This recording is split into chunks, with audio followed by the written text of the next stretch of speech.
News Talk 820 WBAP now on FM at 93.3. Make it a preset, y'all. 800-288-WBAP is our number. 800-288-9227. Father's Day is this weekend. Did you get your dad a gift yet, Producer Garrett? I'm conniving with my brother in Chicago so we can get some appropriate gifts. We're going to collaborate this time because it's getting a little difficult to get cigars, etc. Some of the stuff that he likes, the contraband he does like. So we're doing that, but we're on it. And then, I mean, we have Father's Day for me too on Sunday.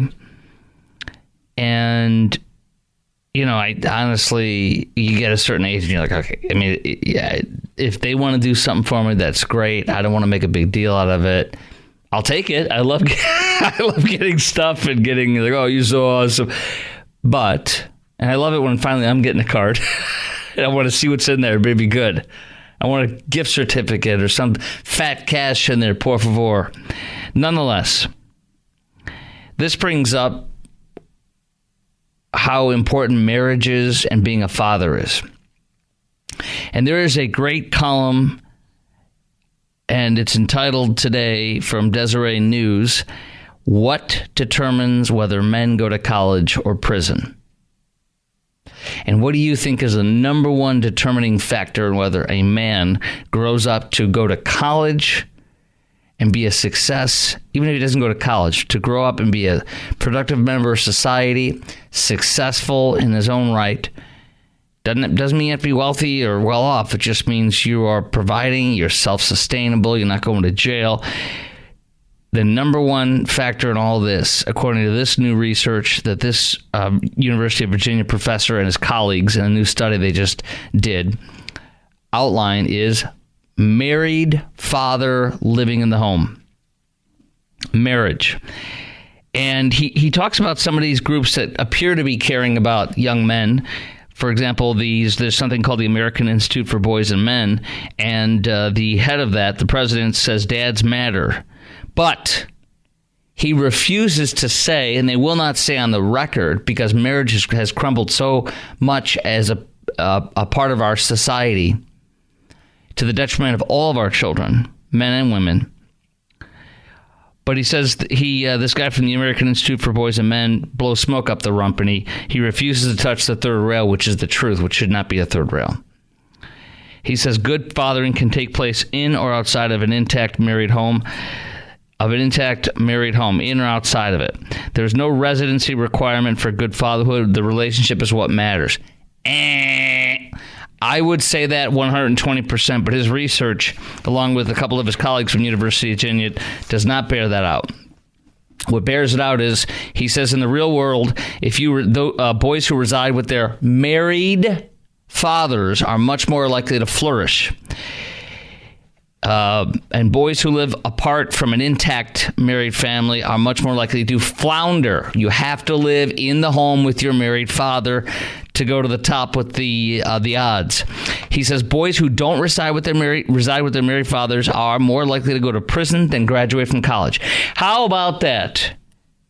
If you don't live with your father, if you don't live with your married father, you are more likely to go to prison than graduate college. How do you like those odds? Isn't that great? He also cites an Institute for Family Studies report that he wrote with his colleagues. I'm going to share you some basic statistics. This is pretty stunning. If you come from an intact married family, intact married family, you live there, your numbers are, you are twice as more likely to go to college than prison, graduate from college than go to prison. If you live in a step family, you are almost twice as likely, literally almost exactly twice as likely to go to prison. Step family, more than twice as likely to go to prison than go to graduate from college. Single mother, worse. It's like 2.5. Literally, it's like 2.5 exactly, almost exactly 2.5 times worse. You're going to jail 2.5 times more likely than you are not to go to college and graduate. Single father, same thing. It's actually 3 times, literally 3 times. That breaks my heart. It breaks my heart for several reasons. I have a dear friend I've told you about who has 2 daughters. He's remarried. They have a beautiful marriage.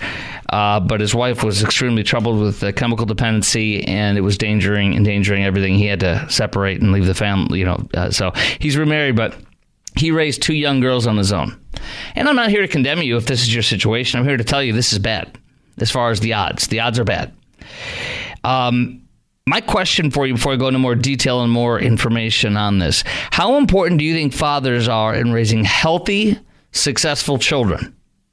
And what are the more important roles, I should say, let me rephrase that. What are the important roles that you see fathers providing? What are the important roles that you see fathers providing, and how important do you think a father is to raising a healthy and successful child? 800-288-WBAP is our number, 800-288-9227. Lines wide open. Chime in right now. That's 800-288-9227. In fact, this transcends the whole issue of race. Purportedly was what sends kids to school. They call that school-to-prison pipeline, which is a leftist term.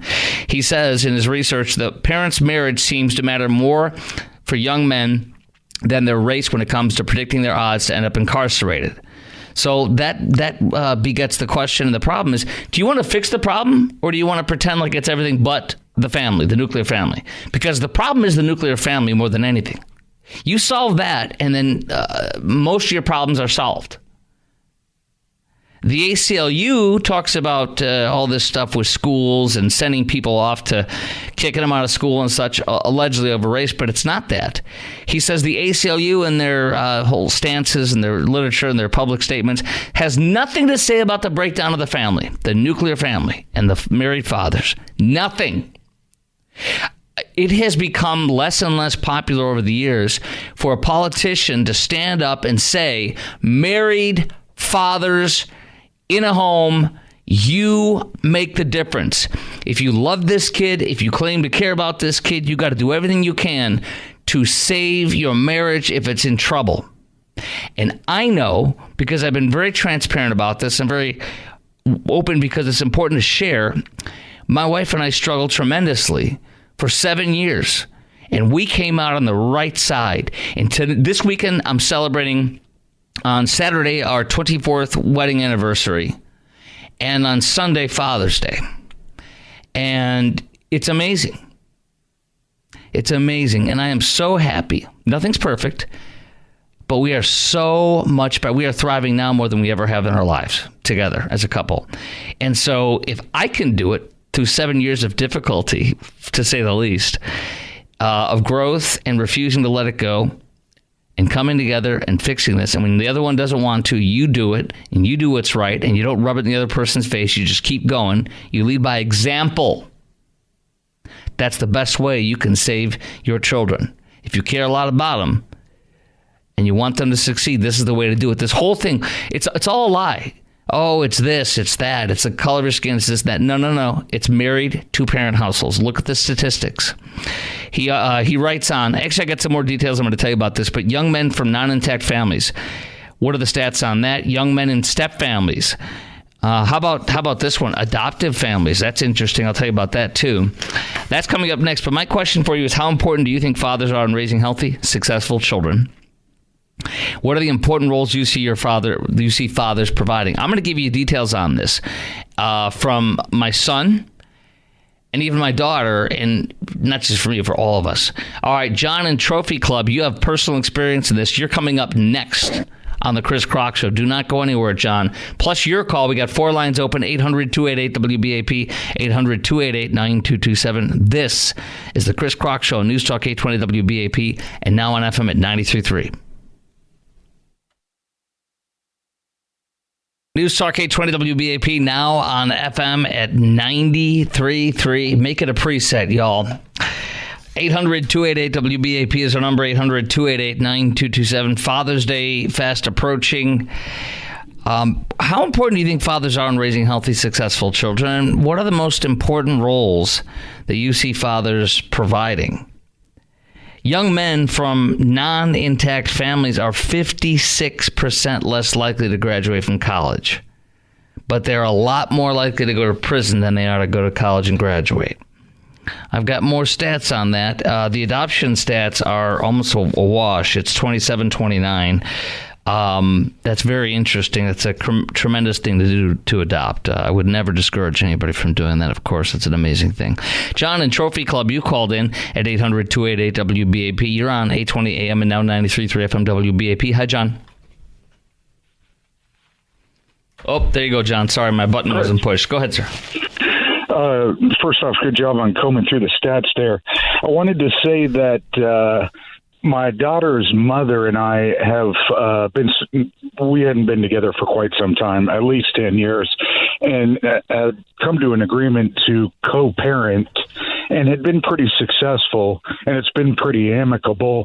But as our daughter got, when we've let our daughter, instead of following the paper of what the judge had put forth, we decided to let her, from a very young age, decide where she'd wanted to go. And for the most part, you know, her intuition allowed her to go, or it would direct her to go 50-50. All right, as she got a little bit older and got into 7th grade there, the more she started to disconnect from Dad, and she had started the year all in basically advanced placement and honors classes, straight A student.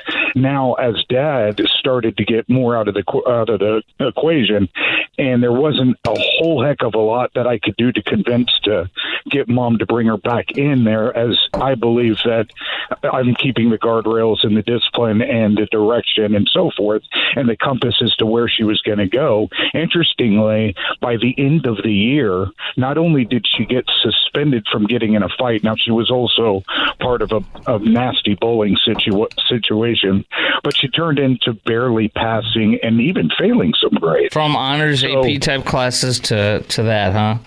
Yeah. Must have broken your heart. It did, and I have to say that had I been more in the picture there, I think that rather than, her mom would always take it up and say that, well, you're too hard on her.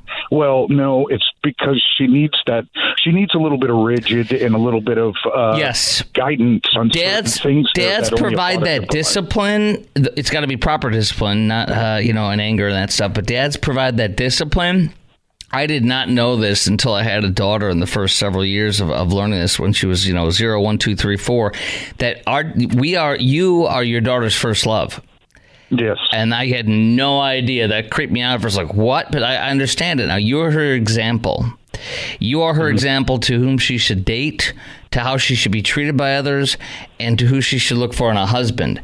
And the more you love, cherish her, and respect her, as far as the proper daughter relationship, father relationship, not equals. People that say you're my friend are destroying that kid's chances in their lives and making them a little activist or whatever. But yeah, you play a tremendous role. And so you agree that if your daughter was in the home, now these stats are about boys going into trouble, but it's the same thing for girls as far as they need a father in the home too. Well, I agree with that 100%. Now, my urologist said that it was impossible for me to have a kid, so the fact that she's even around is absolutely a miracle in the first place. Yeah. How old is she now? How's she doing? She's going on to 13, and she's doing well, but what's weird is she completely disconnected from me, and I think it got to the point to where her mom was, and I don't want to put any blame on her mom, but allowing her to avoid me, at which point then it just escalated to where if I talk to Dad, he's obviously going to be upset that this happened, but now I've prolonged it so long. Yeah, I'm going to stay away. He's going to be upset. That's terrible. Yeah. Man, I would recommend writing her a letter and just telling her what's on your heart. That's what I would recommend, so that she can see. She'll read it. Fortunately, we were all good, but I mean, and I've told her, I was like, look, this is the direction I give you is not because I'm trying to be a hard, it's because I love you. I just want to make sure that I love you. And you know what? I got to tell you that at least the school principal was really good at always telling her too that your dad keeps continuously reaching out and even coming up here and trying to pull you out of the class and have these conferences is only because he loves you. It's only because he wants to help you succeed. Right. And he wants to make sure that everything. And the principal's like your dad. I favor your dad. He's better. Just kidding. Go move in with your dad. I'm just kidding. All right. Well, listen, I appreciate you. I appreciate you, and thank you for your openness. And I want to wish you a happy Father's Day. Thank you very much. Same to you. And I wish you the best with your young lady. So, as far as the young men, though, young men, continue on with some of these statistics. I'm asking you the question, how important do you think fathers are in raising healthy, successful children? What are the important roles you see in fathers providing? And as far as my son, acceptance, to this day, my wife has to remind me that he still craves my approval. And it's hard because he is very successful in his grades, and I do not want to make him feel pressured, but I do want to, him and my daughter, and they're totally different, but I want him to succeed, and he does. But, sometimes he gets a B, which is, that's fine. I got a lot of those in lower when I was in my first 2 years of college and in all my years of high school because I didn't care, which I regret. And that's why I made it up by my last 2 years of college when my GPA started over with and I got straight A's. Yay! It was to prove it to myself and no one else, really. But here you go. But for my son, it's realizing that. And you got to realize how much power you have over them. And you need to realize that. And so it needs to dictate how you behave and how you treat your kids and how you discipline them. Because when they're younger, they have no chance of getting out of anything. It's hard to say no to you. It's bad. We have to continuously remember as dads how much power we have in that dynamic in that home. But most importantly, we must be in the home with them if we want them to succeed in life. And now you can succeed in life without that dad in the home, but it's much, much, much harder, as these statistics prove out. And again, from this article, they say race doesn't have any say in this compared to dad married at home. That's the number one thing. And to deny that is to deny the truth. And to deny that is to literally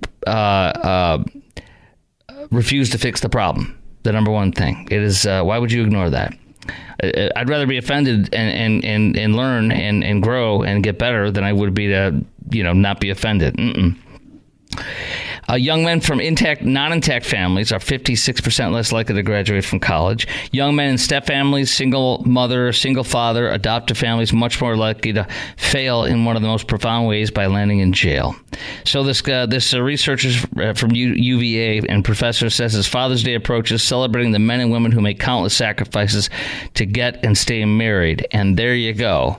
So let that be an alarm or a sharing, a warning. I don't want to say warning, but to you to do everything you can to grow that marriage and be there for those kids.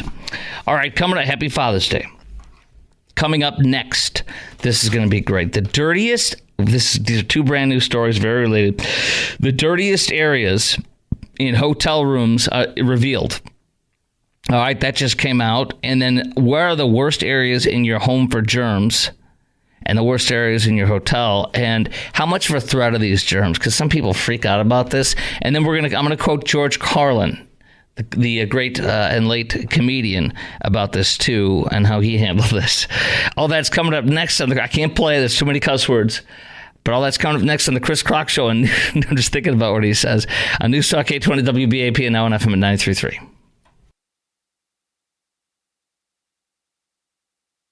News Talk 820 WBAP and now on FM at 93.3. Chris Crock program, y'all.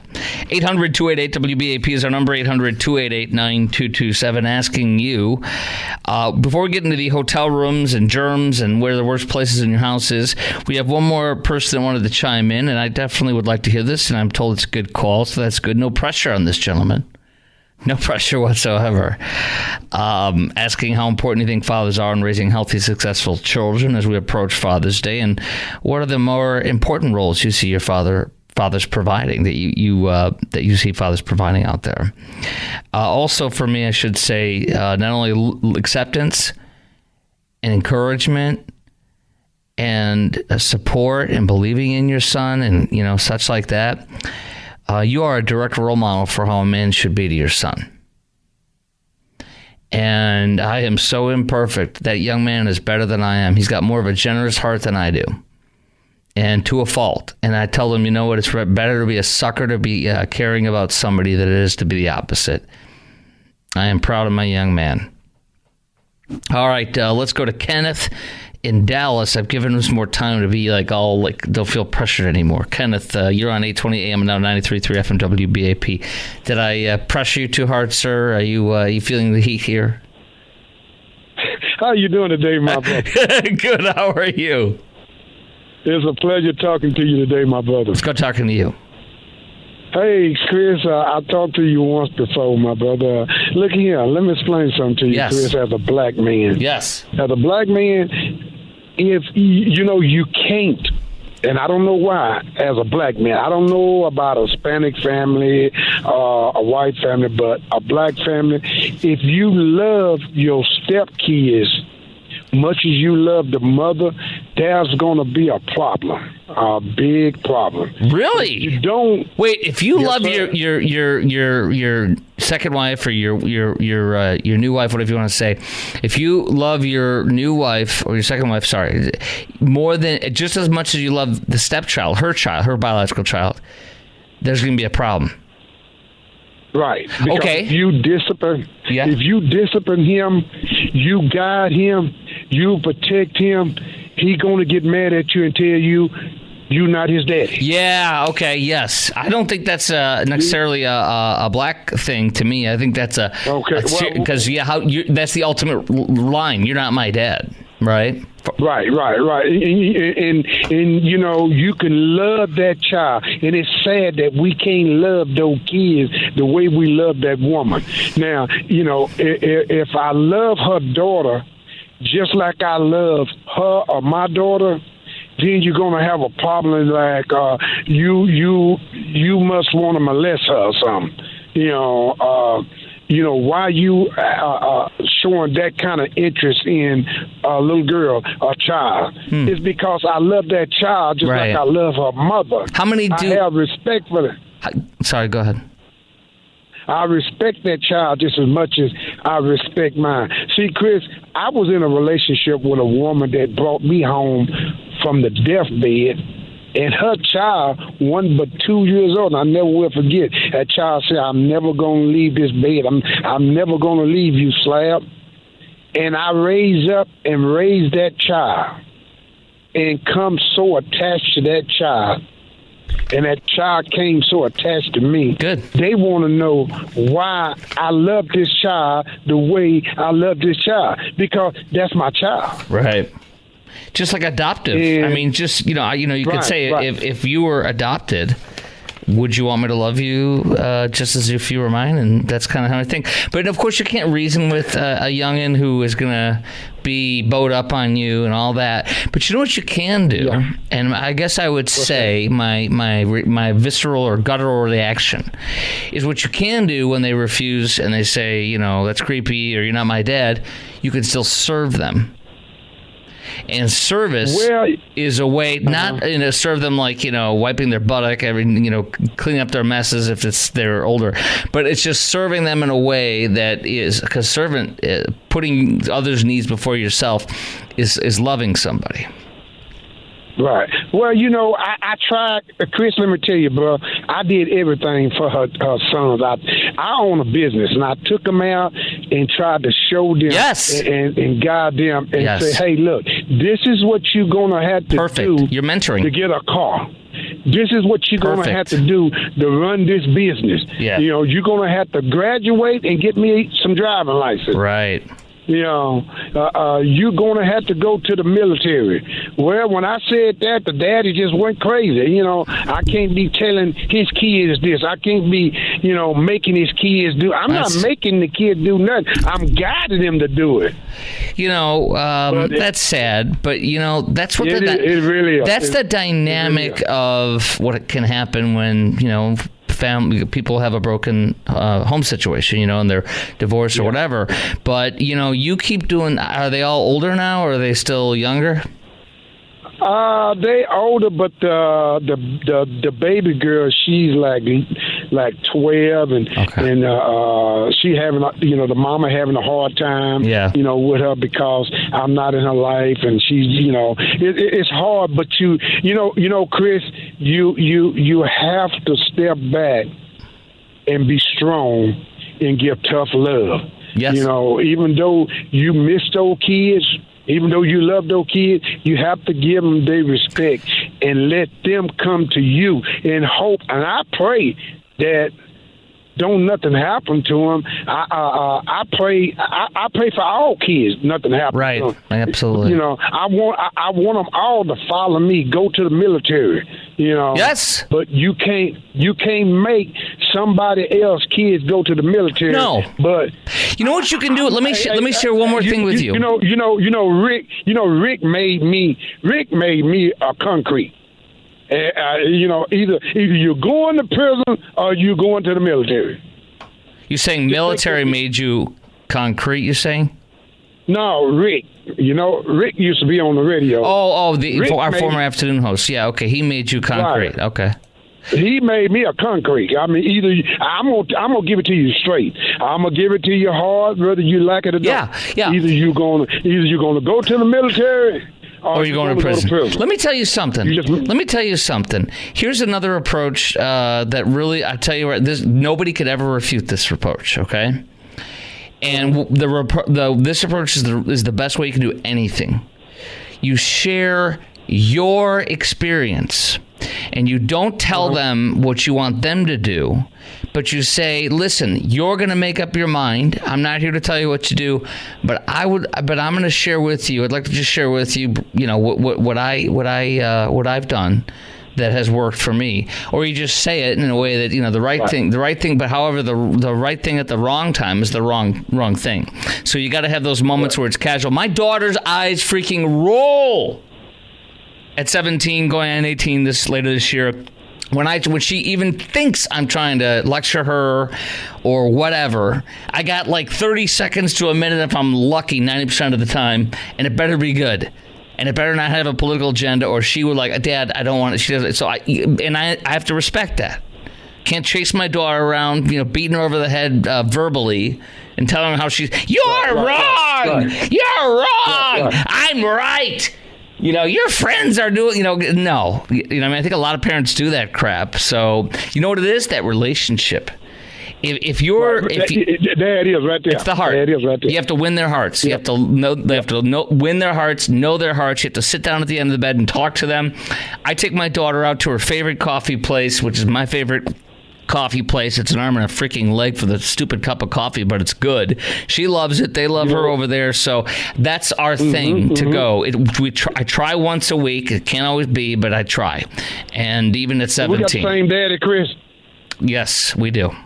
Do we must have the same daddy. We do. I raised 5 girls by myself, and I take them to Brahms and get them out. And there you go. That's it. Grown right now, and they tell me, Dad, you take us to Brahms. Amen. And you just talk to us. Yes. Just like my mama or my grandma was looking at me and not saying nothing, just giving me that look. But I take you to Brahms and I tell you, hey, look, you know, other day you did, you know, other day I heard this, other day I don't appreciate this.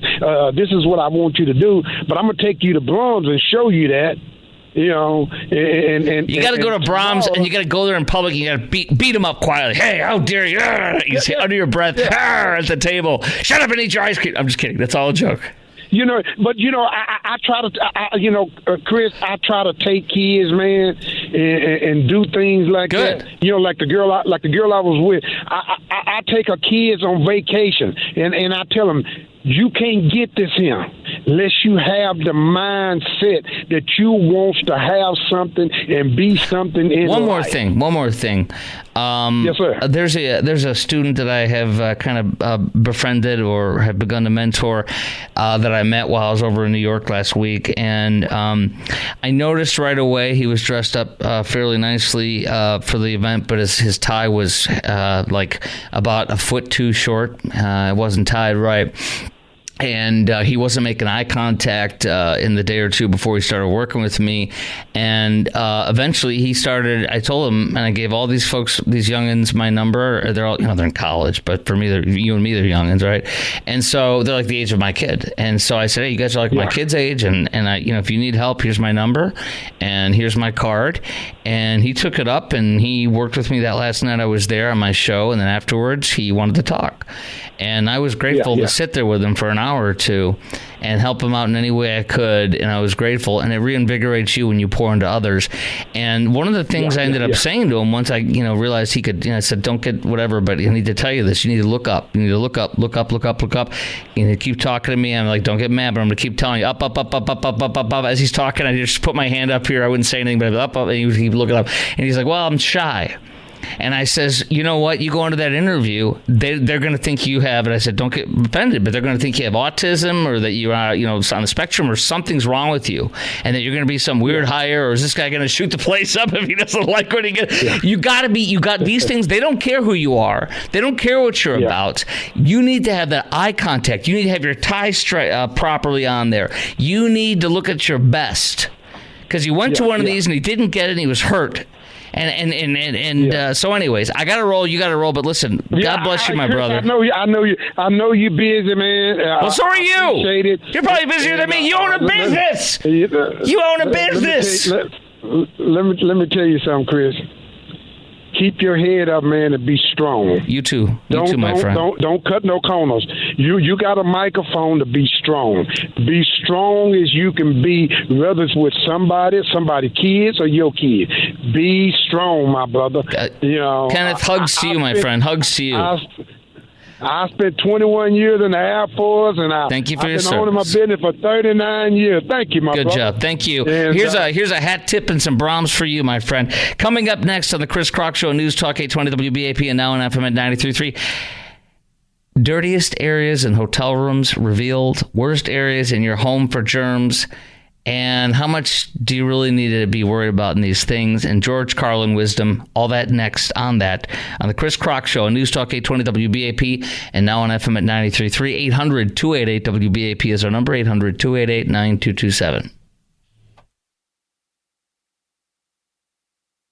News Talk 820 WBAP now on FM at 93.3. Make it a preset, y'all.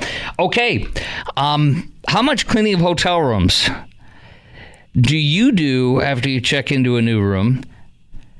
What are the grossest things you've discovered in your hotel room? And where are you super cleaning your house and where do you kind of let it go a little bit before cleaning? 800-288-WBAP is our number, 800-288-9227. This story coming out today, dirtiest hotel room areas named by experts.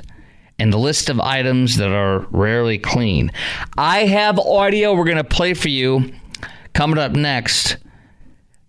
Inside Edition did a little sting, and they went into 9 area hotel rooms in New York City, and they spray painted on the sheets. Like they didn't spray paint, they used like a UV spray paint so you couldn't see it, right? And they held up the like some words that they had stenciled, and wash me and Inside Edition's logo and stuff. And then they would check back into the same room the next day, check out, and then check back in under a new name. Yeah, you're going to hear what happened. It ain't good. That should make you feel great about the hotel you're staying at, right? Holy gosh. Sofas and chairs in hotel rooms harbor more bacteria than you expect. That's where the worst area is. They're breeding grounds because of the warmth in the stuffing. So I don't know. What do you do? Stuff ice cubes in there? I don't know. Stuff dry ice in there. Oh. They're rarely cleaned thoroughly between guests, allowing various germs to mingle. Hotel rooms are, quote, germ motorways. Their chairs are the worst. Bacteria like Staphylococcus aureus. I think I dated a girl named Staphylococcus Alicia in high school. Beautiful woman. She was from Europe. Beautiful European lady. Young woman. Okay, that's skin infections. John in Arlington. Oh, my gosh. Yes. I love hearing from our airline pilots. Yes. John, you're on 820 AM and now 93.3 FM WBAP. You're in hotels all over the world, aren't you? Oh, I'd say all over the U.S. I work for one of the more domestic, the Dallas domestic carriers. Good. Okay, good. All right. So you tell me what your thoughts are on all this. Oh my goodness! I was gonna say it's definitely some madness. You run into some great stuff, but I've also ran into, we'll say, urine in the sheets. Oh my God! The worst case scenario. What? Yeah, I was gonna say it's the worst case scenario. You walk in, you think you have a great room. You've been traipsing all over the U.S. for 14 hours. Yes. Boom! You walk in, and you got urine in the sheets. I've seen. Was it so? Wait, was this at a? I'm sure you're staying at 4-star hotels wherever you go, right? Well, now some of the urine in the sheets is actually probably my regional days, we'll say. So some of the lesser known, we'll say Wichita Falls and stuff like that. Oh yeah. That's going to be a little scary over there. I'm going to try to skip over that one, do a little layover somewhere else. So, oops, we little turbulence. We had to redirect to Kansas City or I don't know what. You had to redirect to Dallas. Sorry, guys. Okay, now we got to pause. Did you have more, or I mean that's pretty bad. Man, I would say the worst. Other wait, than that is you got another one? Wait, can you hold? I want to hear the rest of you. What you say? I don't want to rush this. I was going to say, it's probably the end of it, Chris, but I was going to say, other than that, it's just minor stuff, but that's probably the worst of it. I'm guessing you don't like to be put next to the ice machine either. Oh, no, not that, or the elevators by far. Oh, no. Dude, you guys, you've seen those that create too much heat. You have seen so much. By the way, John, you are now free to release the line. Oh, not at all, man. All right, brother. This is your captain speaking. You're now free to go about your cabin, okay, brother? Salute. Always an honor when a pilot calls in. Okay, coming up next, we got more. You're going to hear the hotel getting busted for not cleaning sheets by Inside Edition. It's not going to be good news. That's coming up next, plus your call at 800-288-WBAP. 800-288-9227 on News Talk 820 WBAP and now on FM at 93.3.